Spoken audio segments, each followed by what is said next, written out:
بسم اللہ الرحمن الرحیم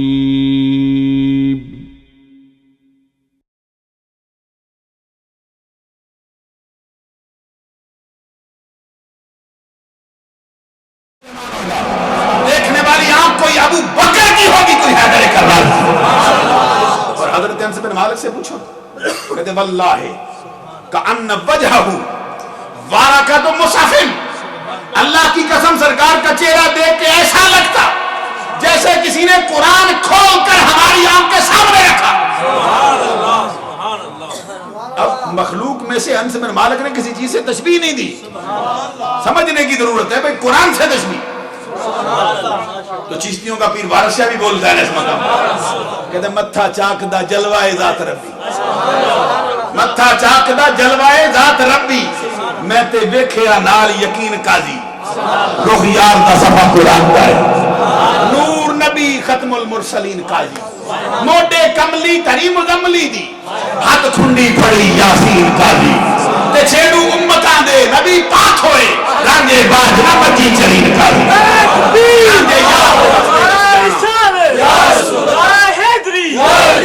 رانجے یار دے وچ جانا، درجے عشق دے کیویں توہین قاضی، جنہ شک کی تاؤ گمراہ ہو گیا، پڑھ کے دیکھ والد تعلیم کر. دوسرے مقام پر پیر وارث شاہ نے جو کلام کیا، کہتے ہونٹ سرخ یاقوت جو لال چمکن، ٹھوڈی سیب ولیتی سار وچ، تے دند چمبے دی کلی کے ہنس موتی، دانے نکلے حسن انار وچ، سرخی اوٹھاں دی لوڑ دنداسڑے دا، کھوجا کھتری قتل بازار وچ، تے نک الف حسینی دا پپلائے. میں نے کہا کبھی لغت اٹھا کے اس کا معنی نکالنا، الف حسینی کی ہوندہ ہے بھئی، پنجابی کی ساری لغتیں اٹھا جا، نک الف حسینی دا پپلائے، زلف ناک خزانے دی بار وچوں، گردن کونج دی انگلیاں رواں پھلیاں، ہاتھ کولڑے برگ چنار وچوں، متھے آن لگن جیڑے پاور عاشق، نکل جان تلوار دی دار وچوں، ہر ساجے نینا رادا لگے بچے کوئی نہ جوئے دی ہار. یہ تو وہ کہتے ہیں چشتیوں کا دوسرا بابا بھی پوچھ لو، اس صورت انہوں میں جان آکھاں کے جانے جہان آکھاں، سچ آکھاں تے رب دی شان آکھاں، جس شان تو شانہ سب بنیاں، انہاں سکھ دیاں تے قرلان دیاں تے، لکھ بار صدقڑے جان دیاں تے، انہاں بردیاں مفت وکاؤں دیاں تے، انشاءاللہ بطنی آمن او گڑیاں. سبحان اللہ، ما احسنکا ما اجملکا ما اکملکا، کتھے میرے علی کتھے تیرے شراب، مشتاق اکھاں کتھے جالنی. عزیزان گرامی قدر آقا کونین کی جلوہ گری صحابہ کرام کے جرمٹ میں ہو، خدا کی قسم ایسا لگتا ہے جیسے پروانوں کے ہجوم میں شم میں فروغہ ہو، یا جو کہیے اندلیبان شوق کی انجمن میں گلے رانا کھل گیا ہو، یا جو کہیے ارے ستاروں کے جرمٹ میں چودھری کا جام زنی پہ آ گیا. سرکار صحابہ کرام کے جرمٹ میں آئے اور ان کو ہلکا لگا کے بیٹھے دیکھا. سرکار نے آتے ہی سوال کیا، ما اجلا سکوں، تمہارے بیٹھنے کا مقصد کیا ہے؟ جیسے کوئی باہر سے آئے آپ سے پوچھے. ابھی مجھے قاری صاحب فرما رہے تھے کہ ہمارے 3 ساتھیوں نے خصوصی محفل کا اہتمام کیا ہے، کہتے ہیں انہوں نے کہا کہ نام بھی نہیں لینا، تو جیسے بندے بھی ہوتے نام بھی نہیں لیتے، اور یہ ابو بکر صدیق کا طریقہ ہے، نام لینا بھی نہیں چاہتے ہیں. عزیزان گرامی قدر میں جو بات عرض کر رہا تھا، سرکار نے آتے مجھے ما اجلا سکم بتائے کیوں بیٹھے ہو. سنیے صحابہ کرام آگے سے کہتے سرکار 2 کاموں کے لیے. توجہ ہے، اب 2 کام کیا ہے؟ پہلے کہتے ہیں سرکار پہلا ہمارا مسئلہ یہ ہے ندعو اللہ ونحمدہ علی ما ہدانا لدینہ. پہلا کام یہ ہے کہ رب الجلال نے ہمارا سینہ اسلام کی دولت سے مالا مال کر دیا، اسلام کی روشنی سے ہمارا سینہ نور و نور ہو گیا ہے. اس پر رب الجلال کی حمد کرتے ہیں، اس کی تسبیح پڑھتے ہیں، اس کے لیے پاکی بولتے ہیں، اس کی بارگاہ میں دعائیں کرتے ہیں. اور دوسرا کام کیا ہے؟ کہتے ہیں منّا علینا بکا، آقا آپ کو بھیج کر رب نے ہمارے اوپر جو احسان کیا ہے، اس احسان پر رب کا شکریہ ادا کرنے آئے، یعنی تیرا میلاد منانے آئے. منّا علینا بکا، دنیا کی کوئی لغت اٹھا کے دیکھے اس کا معنی کیا ہے؟ منّا علینا بکا، آقا آپ کے سبب سے جو احسان ہوا، میں نے آیت پڑھی ہے، رب کہتے ہیں لقد من اللہ، رب کہتے ہیں اللہ کا احسان ہے، صحابی کہتے ہیں اللہ نے جس کو احسان کہا ہم نے اس کی آمد کو احسان مانا، اس کو احسان سمجھ کے شکریہ ادا کر کے میلاد منانا۔ جواب میں نبی اکرم صلی اللہ علیہ وسلم نے فرمایا یہ تم نے دعویٰ کیا ہے کہ آپ کا میلاد منانے آئے، قسم اٹھا سکتے ہو کہ صرف میلاد منانے آئے ہو؟ آپ سے بھی گزارش کروں گا توجہ سے سن لو۔ صحابی قسم اٹھا کے دے ما اجلسنا الا ذالک، آقا اللہ کی قسم صرف تیرا میلاد منانے آئے، اور کوئی ہمارا مقصد نہیں، ہمارا مدعا، ہمارا منشور نہیں، اور کوئی نہ پاپی پیٹ کا معاملہ چاہتے ہیں، نہ جاہ و منصب چاہتے ہیں، نہ حرص و لالچ ہے، نہ ریاکاری ہے، نہ دکھلاوا ہے، صرف تیرا میلاد۔ آپ سے بھی کہوں گا تم بھی آقا کو یاد کر کے کہہ دو آقا دنیا کے لیے نہیں تیرا میلاد منانے آئے ہیں۔ جواب میں صحابہ کرام پھر بولے، صحابہ کرام نے عرض کیا سرکار اسی لیے آئے، قسم اٹھا دی۔ سرکار دو جہاں نے کہا میں نے تم سے قسم اٹھوائی، یہ نہ سمجھنا میں نے تم پر تہمت لگائی ہے۔ سرکار قسم نہ بھی اٹھوائیں تو سینے کی بات جانتے نہیں؟ پوچھو نا امام بخاری سے، صحیح بخاری جلد پہلی صفحہ نمبر 59 پر حضرت ابو ہریرہ کی مرویات سے حدیث لائے ہیں، آقا کونین نے نماز پڑھائی، خروج پہ سونے ہی ادا کیا، صحابہ کرام کی طرف اپنا چہرہ دیبا کر کے ان کو قریب بلا کے فرمایا فواللہ ما یخفا علی خشوعکم ولا رکوعکم انی لأراکم من وراء ظہری۔ ارے کیا سمجھتے ہو محمد صرف آگے دیکھتا ہے؟ میں خدا کی قسم جس طرح آگے دیکھتا ہوں اس طرح پیچھے بھی نظر آتا ہے، اور میں تیرا رکوع بھی جانتا ہوں، تیرا خشوع بھی جانتا ہوں۔ آپ کو معلوم ہے رکوع تو کیا ہے اور خشوع انسان کے ساری حالت کا نام نہیں۔ حضرت علی شیر خدا فرماتے کپڑا لینے کا نام خشوع نہیں ہوتا۔ اور میں پڑھ رہا تھا حضرت عمر فاروق کہتے ہیں اس طرح بیٹھ جانے کا نام بھی خشوع نہیں۔ حضرت علی نے چادر لے کر جو بندے بیٹھتے ہیں فرمایا اس کا نام خشوع نہیں ہوتا، چھوڑ۔ حضرت عمر فاروق نے اس طرح پاؤں سے ٹھوکر ماری، فرماتے یہ کیا کرتا ہے؟ دوسرا ساتھی کہتے ہیں یہ خشوع ہے۔ آپ فرماتے خشوع اس کو کہتے ہیں؟ اور ہمارا شیخ کہتا ہے، وہ کہتا ہے سوکھے ٹکڑے کھانا خشوع نہیں ہوتا۔ ہم نے پوچھا شیخ بتاؤ کیا ہے خشوع؟ کہتے ہیں رب کی رضا میں راضی ہونا خشوع ہوتا ہے، جس طرح رب کہے اس کے خلاف سر منہ عمل نہ کیا جائے، اس کا نام خشوع۔ عزیزان گرامی قدر میں جو بات عرض کرنا چاہتا ہوں آپ کی خدمت میں، سرکار دو جہاں نے فرمایا رکوع بھی جانتا ہوں خشوع بھی جانتا ہوں۔ خشوع نہ چہرے کی عادت کا نام ہے، نہ پگڑیوں کے باندھنے کا نام ہے، نہ جبے دستار قائم کرنے کا نام ہے، نہ مریدوں کے جھرمٹ کا نام ہے، نہ اونچی آواز سے اللہ اللہ کرنے کا نام ہے، نہ استغراق میں جانے کا نام ہے۔ ارے خشوع انسان کی ساری حالت کا نام ہی نہیں، ادھر دل پہ تاری ہوتی ہے۔ کیونکہ یہ سرکار فرماتے تیرے ظاہر کو بھی جانتا ہوں باطن کو بھی جانتا ہوں، تیرے زبان کا حال بھی معلوم ہے دل کا حال بھی معلوم ہے۔ یہاں پہ سرکار نے فرمایا میں نے تم سے قسم اٹھوائی، یہ نہ سمجھنا کہ میں نے تم پہ تہمت لگائی، فرمایا میں جانتا ہوں تو سچا ہے، میں جانتا ہوں تو تمہاری زبان پہ ہے وہ تمہارے دل میں ہے، تمہارا ظاہر بھی سچا، تمہارا باطن بھی سچا، تمہارا قول بھی سچا، تمہارا فعل بھی سچا۔ میں نے قسم اٹھوائی اس بات کے لیے تمہیں تاکیداً ایک بات بتاؤں۔ پوچھا گیا سرکار وہ بات کیا ہے؟ سنیے آپ بھی، سرکار دو جہاں نے فرمایا بات یہ ہے انما آتانی جبرائیل، ابھی ابھی جبرائیل امین آئے، ابھی ابھی جبرائیل امین آئے مجھ کو خبر دے کے گئے ان اللہ عز و جل یباہی بکم الملائکہ، یہ جو تیرے میلاد منانے والوں کی محفل چھڑی ہے اس پر رب فرشتوں کے سامنے جلوہ فرما ہو کر فخر بھی کرتا ہے ناز بھی کرتا ہے۔ پتہ چلتا ہے یہ میلاد کی محفل ایسی ہے، صرف ایسی نہیں کہ سرکار کے سامنے ہوئی ہو، یہ محفل ایسی ہے جس کا تذکرہ سرکار نے فرمایا کہ اس جماعت پر اور اس محفل پر رب ذوالجلال خود فخر فرما رہا ہے۔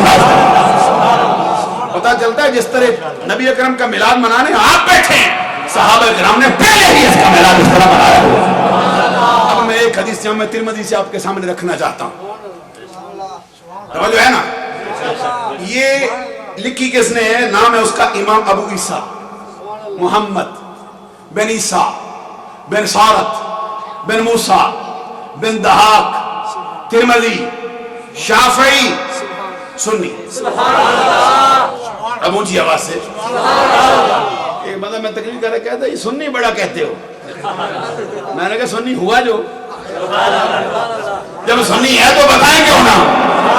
تو جو اپنوں کے نام لیتا ہے وہ فلاں ہے فلاں ہے. میں نے کہا کوئی اس جیسا ہے تو لا کے دکھا. ابو عیسیٰ ترمذی 202 ہجری میں پیدا ہوا, 279 ہجری میں ان کا انتقال ہوا. امام ابو عیسیٰ ترمذی نے اپنی جامع ترمذی میں, حضرات توجہ رکھو, یہ ابو عیسیٰ ترمذی امام بخاری کا شاگرد ہے. امام بخاری کہتے ہیں شاگرد میرا ہے, لیکن میں تمہیں اس کی عظمت بتاؤں, امام بخاری کہتے ہیں اس نے میرا شاگرد بن کے مجھ سے جو سیکھا وہ تھوڑا ہے, جو کچھ میں نے اس کا استاد بن کے اس سے سیکھا ہے وہ زیادہ ہے.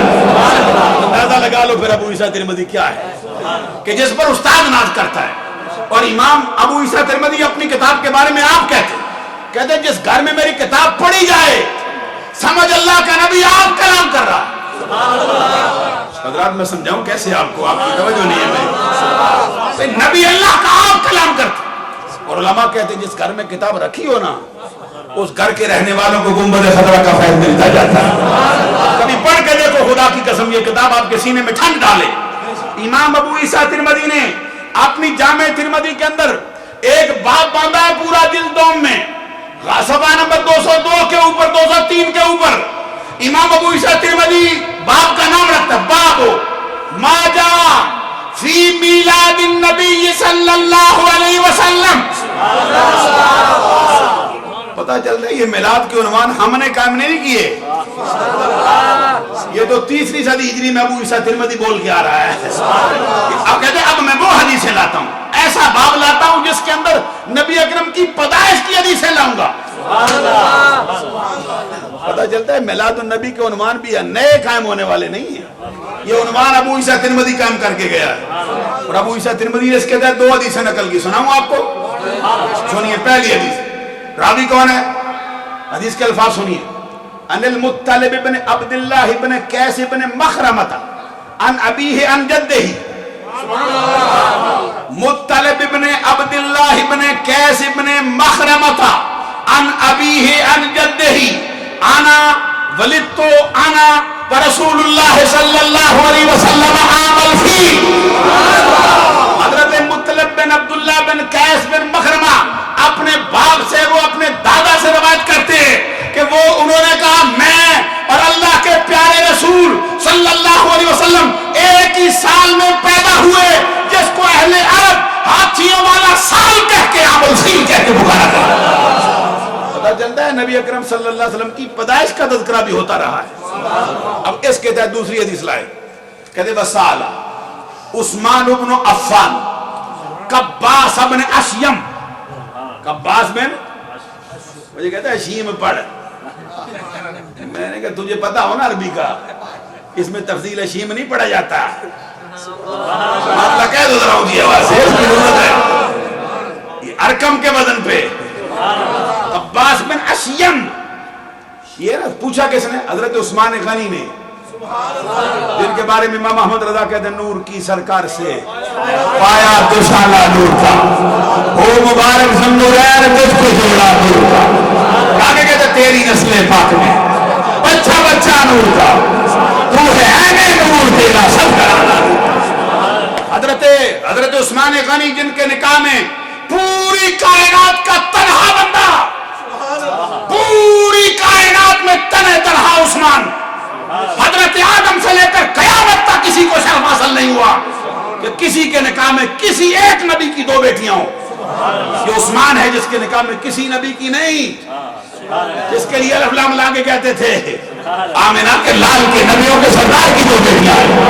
اور حضرت علی شیر خدا, آپ کہتے خدا کی قسم میں نے سرکار کو فرماتے سنا ہے کہ جب سرکار کی دوسری بیٹی انتقال کر گئی, حضرت علی کہتے میں نے سنا سرکار فرماتے تھے اگر مجھے رب نے 40 دی ہوتی, 40 دی ہوتی, میں ساری عثمان کے نکاح میں دیتا. اب اندازہ لگاؤ نا, کسی باپ سے پوچھو جس کی بیٹی کسی کے گھر میں ہو, اگر داماد سے معمولی تکلیف بھی ہو جائے نا پھر وہ اپنی اولاد کو بھی سمجھا جاتے ہیں اس سے رشتہ داری نہ کرنا. میں سمجھا نہیں سکا آپ کو, میں کیسے سمجھاؤں. حضرت عثمان کے بارے میں سرکار کہتے 40 روٹی دیکھا. ظاہر ہے نا عثمان کا, جس جگہ بیٹھ جائے پسینہ نکلے خوشبو چھوڑتا ہے. عثمان غنی کی نفاست ہے, کسی اور میں نہیں تھی. اور آقا کونین صلی اللہ علیہ وسلم کے مشہور فرمان ہے, حضور فرماتے صحابیوں سنو, میرے رب نے تمہارے صاحب کی شکل کے 2 بندے پیدا کیے. 2 بندے. پوچھا کون؟ سرکار فرماتے ایک میرے جد اعلیٰ ابراہیم علیہ السلام. پوچھا کہ دوسرا کون؟ کہتے عثمان. ظاہر بھی سرکار سے ملتا. حضرت عثمان غنی رضی اللہ تعالیٰ عنہ نے بزرگ صحابی حضرت قباس بن اشیم سے پوچھا, کہتے بتاؤ, ارے صحابی رسول قباس بن اشیم مجھے بتاؤ, انت اکبر ام رسول اللہ صلی اللہ علیہ وسلم, بتا تو بڑا ہے یا میرے آقا بڑے؟ سوال کی نزاکت کا اندازہ تو لگاؤ نا. آپ سے کوئی پوچھے بتا بھئی تیرا پیر بڑا ہے یا تو, کیا کہو گے پھر؟ کون ہے جو کہے میں بڑا ہوں؟ یہاں تو پیر اور مرید کی بات ہے, وہاں نبی امتی کی بات ہو رہی. حضرت عثمان غنی کہتے ہیں قباس بن اشیم بتاؤ تم بڑے ہو یا آقا؟ حضرت قباس پھڑک کے رہ گئے. کہتے کیا کرتا ہے عثمان, میں بڑا ہوں مصطفیٰ سے؟ ارے مصطفیٰ بڑے ہیں, ساری کائنات چھوٹی ہے مصطفیٰ سے. حضرت قباس بن اشیم نے کیا کہا؟ کہتے سنو, حضرت قباس بن اشیم کہتے ہیں جب سوال کیا گیا, کہتے ہیں رسول اللہ صلی اللہ علیہ وسلم اکبر منی وانا اقدم منہ فی المیلاد. ارے بڑے مصطفیٰ ہیں لیکن پیدائش میری پہلے ہو رہی ہے سرکار سے. اب بتاؤ سرکار کا تذکرہ ہوا ہے کہ نہیں؟ میلاد کے تذکرے کیے صحابہ نے کہ نہیں کیے؟ عزیزان گرامی کا صحابہ کرام ایک دوسرے سے آ کے سوال کرتے, بتاؤ کب پیدا ہوئے تھے میرے آقا؟ اور ادھر تو پیدائش کی بات ہے, ادھر پوچھو ابو ہریرہ سے, کہتے ہیں آ کے جرمٹ نے پوچھا تھا, قالو, ایک بندے نے نہیں جمع نے پوچھا, بتا وجبت لکن نبوہ, آقا یہ بتا دو آپ کو نبوت کب ملی؟ اب یہاں پہ پیدائش کی بات ہے. آقا کونین صلی اللہ علیہ وسلم سے پوچھا انہوں نے جن کے سامنے اعلان نبوت ہوا ہے.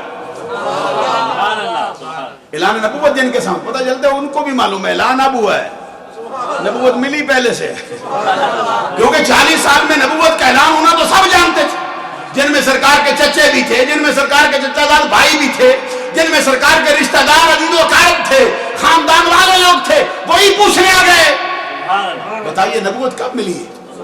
سرکار دو جہاں فرماتے ہیں کہ آج کے زمانے کی بات تو ہے نہیں, آدم بین الروح والجسد, ابھی تو آدم کا جسم اور روح بھی الگ الگ تھا, اس وقت نبی بنایا گیا, اس وقت بھی نبی ہو چکا. پتہ چلتا ہے نبی اکرم صلی اللہ علیہ وسلم نے پیدائش کا بھی تذکرہ کیا, تخلیق کا بھی تذکرہ کیا ہے, اپنے نور کا بھی تذکرہ کیا ہے, اپنی جسمانی آمد کا بھی تذکرہ کیا. اور اب ایک حدیث اور سنا دوں آپ کو اسی باب سے, اس کا راوی کون ہے؟ ان ابی بکر ابن ابی موسیٰ الاشعری ان ابی, کہتے حضرت ابو بکر ہے ان کا نام. کون ہے؟ ابو موسیٰ اشعری کا بیٹا. کہتے میرے بابا نے روایت کی ابو موسیٰ اشعری نے. ابو موسیٰ اشعری روایت کرتے خرج ابو طالب الى الشام ومعه النبی صلی اللہ علیہ وسلم. کہتے حضرت علی المرتضی شیر خدا کے والد جناب ابو طالب ملک شام کے سفر کے لیے روانہ ہوئے, اور آقا کونین بھی ان کے ساتھ روانہ سفر ہوئے. بچپن کا زمانہ ہے میرے آقا کا, اور بعد میں اس کی تشریح میں لکھا 12 سال عمر ہے سرکار کی. آقا کونین صلی اللہ علیہ وسلم گئے, اور فی بعض اشیاخ من قریش, رؤسائے قریش بھی ساتھ تھے.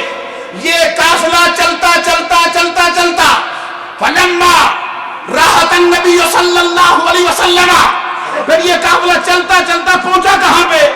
بحیرہ راہب کے ہاں. جب جا کے انہوں نے پڑاؤ کیا, وہ راہب جو یہ فہبتو فہلو رحالہم, جب انہوں نے اپنے جا کے وہاں پہ اپنے خیمے لگائے, اپنا پڑاؤ کیا, وہ جو عیسائیوں کا راہب تھا وہ چلتا ہوا سیدھا, نہ اس نے کسی سے سلام کیا, نہ کسی سے کلام کیا, نہ اس نے زمین کو دیکھا, نہ اس نے یسار کو دیکھا. ثم حتی جا فاخذ بید رسول اللہ صلی اللہ علیہ وسلم, وہ سیدھا چلتا اور آ کے سرکار کے ہاتھ کو پکڑ لیا اور پکڑ کے کیا کہتا ہے قافلہ والوں سنو ھذا سید العالمین وھذا رسول رب العالمین. تین باتیں اس نے کہی اس مقام پہ ھذا سید العالمین وھذا رسول رب العالمین ویبعث اللہ رحمۃ للعالمین. اس نے کہا زمانے والوں سن لو یہ چشتی پوری کائنات کی سردار ہے اور کائنات کے رب کا رسول ہے اور یہ تو ہے کہ اس کو رب ذوالجلال رحمۃ للعالمین بنانے والا. ابھی انہوں نے یہ اعلان کیا 12 سال کی عمر تھی سرکار کی 12 سال کی عمر ہے اعلان کیا نا کہ یہ پوری کائنات کے سردار ہیں رب کے رسول ہیں رحمت للعالمین ہیں. قالا بعض اشیاخ من قریش ما علمک ان میں سے قریش کے بڑے بڑے سردار آگے بڑھے اور اس راہب سے پوچھا اور کہا تجھے کیسے پتا چلا بھائی یہ اللہ کا نبی ہے تجھے کیسے پتا چلا. اس نے کہا کیا سمجھتے ہو میں بے خبر ہوں. اس نے کہا میں تو آج سے کتنے سال پہلے اس کلیسا کی چھت پہ بیٹھتا ہوں اور جو بھی قافلہ مکہ سے آتا ہے دیکھتا رہتا ہوں. کہتے آج جب تمہارا قافلہ گزرا تھا لم یبکا خرا لم یبکا شجر ولا حجر الا خرا ساجدا. ارے میں دیکھتا تھا تم گزرتے تھے نہ کوئی درخت بچا نہ کوئی پہاڑ بچا نہ کوئی پتھر بچا جو ان کے گزرنے سے بھی قدموں میں سجدہ نہ کرتا. گزرتے جاتے تھے یہ سجدے کرتے جاتے تھے. اور اس نے کہا مجھ کو معلوم ہے کہ یہ کسی کو سجدہ نہیں کرتے ہیں سوائے نبی کے. میں بشارت دیتا ہوں یہ سچا نبی ہے لے جاؤ واپس. حضور نبی اکرم صلی اللہ علیہ وسلم کی آمد کے تذکرے آپ کی پیدائش کے تذکرے آپ کے بچپن کے تذکرے آپ کے لڑکپن کے تذکرے آپ کی جوانی کے تذکرے آپ کے شباب کے تذکرے آپ کی زندگی کا ایک ایک لمحے کا تذکرہ قرآن میں موجود ہے. قرآن کے بعد حدیث مصطفیٰ میں موجود. میں آپ کو بڑی لمبی داستان سناؤں.